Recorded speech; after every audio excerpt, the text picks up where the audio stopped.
Mm. Sobrang sarap nito, guys. Itong hopya baboy special. 4 na piraso na siya. 60 pesos lang. Tapos malalaki talaga yung laman nito.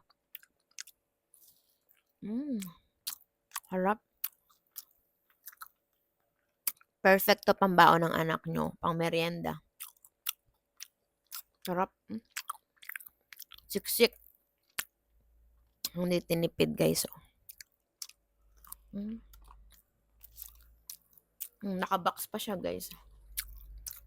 Perfect pang regalo.